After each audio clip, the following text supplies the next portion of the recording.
रोहित की दीदी समीक्षा की शादी अर्पित से हुई थी। रोहित 20 साल का था जो कि अपना पूरा दिन मोबाइल पर ही निकालता था। कभी पबजी खेलता तो कभी यूट्यूब चलाता।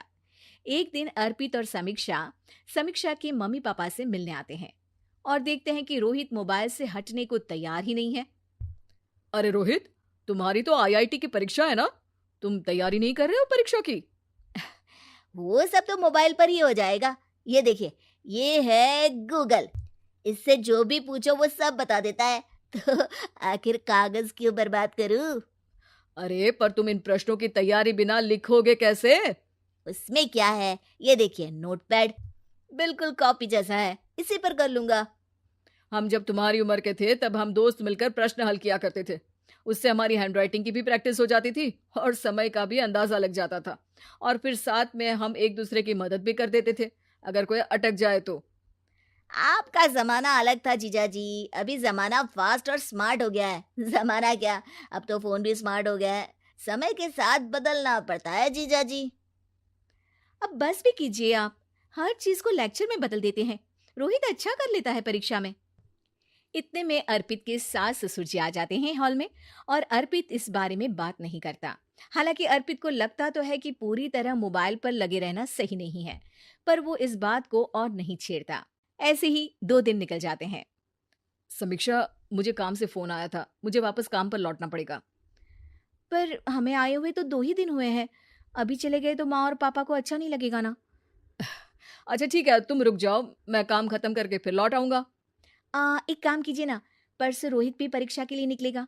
आप उसी के साथ निकल जाना। दोनों वैसे भी बात नहीं करते। साथ में जाएंगे तो हो सकता है आप लोग आपस में बातचीत भी करने लग जाओ। आह, ठीक है, मैं काम को 2 दिन टाल सकता हूँ। उसी रात जब सब खाना खाने बैठे थे तो अर्पित अपने जाने की खबर बाकी लोगों को बताता है। मुझे काम के लिए वापस जाना होगा। अरे बेटा, पर अभी तो तुम आए हो, इतनी जल्दी चले जाओगे? नहीं माँ जी, समीक्षा यहीं रहेगी और मैं जल्दी काम खत्म करके वापस आ जाऊंगा।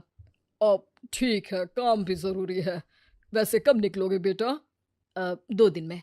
मैंने सुना है कि उस दिन रोहित को भी परीक्षा के लिए जाना है, तो कल मैं दोनों की टिकट करा लेता हूँ बुक। मेरी टिकट रहने दीजिए जीजा जी, मैं तो फोन से ही करवा लूंगा।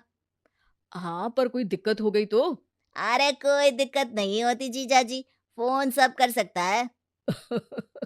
हमारे फोन के रिचार्ज से लेकर टीवी का रिचार्ज सब रोहित यही फोन से बैठे बैठे कर देता है। अब ये नई चीज तो हमारे समझ के परे है, पर अच्छा है कि रोहित जानता है। हमारी मेहनत इतनी कम हो गई भाई। हाँ, पर अगर टिकट नहीं मिली तो? अर्पित की बात पूरी होने से पहले ही बिजली चली जाती है। अरे ये क्या हो गया, आपने बिजली का बिल भर तो दिया था ना? अरे नहीं, मैं तो भूल गया था। अरे टेंशन मत लो माँ। देखा जीजा जी, आप बिजली का बिल भी भर सकते हो, समय बदल गया है। एक बार फिर अर्पित इस बात पर बहस नहीं करता।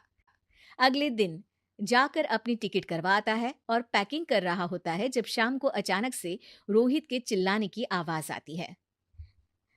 नहीं, प्लीज प्लीज हो जा, ऐसा मत कर यार, प्लीज हो जा। अरे क्या हो गया रोहित? दीदी, सर्वर हैंग हो गया, मेरे टिकट मेरी टिकट नहीं हो पाई दीदी। क्या मतलब टिकट नहीं हो पाई? इतने में वहां रोहित के मम्मी और पापा भी आ जाते हैं। अरे क्या हो गया? माँ, मेरा टिकट नहीं हो पाया, सर्वर डाउन हो गया। अरे पर तूने तो बोला था कि हो जाएगा। हो जाता है, पर अब क्या करूं, ये क्या हो गया? अब कल की तो कोई बस भी नहीं है, ना ही अब टिकट मिलेगी ट्रेन की कल के लिए। मुझे तो कोई रास्ता नहीं दिख रहा। अब फिर लगता है मेरा ये साल बर्बाद हो जाएगा। घर पर एकदम से दुख का माहौल छा जाता है और सब रोहित को डांटते हैं, पर इतने में अर्पित वहां आ जाता है। आप सब रोहित को क्यों डांट रहे हैं? आपने ही तो उसे बढ़ावा दिया था ना। लेकिन इसकी लापरवाही के कारण इसकी परीक्षा छूट जाएगी। इसने तो हमसे कहा था कि टिकट हो जाएंगे। हे भगवान, अब क्या होगा? चिंता करने की कोई बात नहीं है, मैंने एक एक्स्ट्रा टिकट करवा ली थी। मैं समझता हूँ कि मोबाइल हमारा ही काम आसान करने के लिए है, पर उस पर ही पूरी तरह से निर्भर होना तो गलत बात है ना। रोहित टिकट को देखकर बहुत खुश हो जाता है और जोर से जाकर अपने जीजाजी के गले लग जाता है।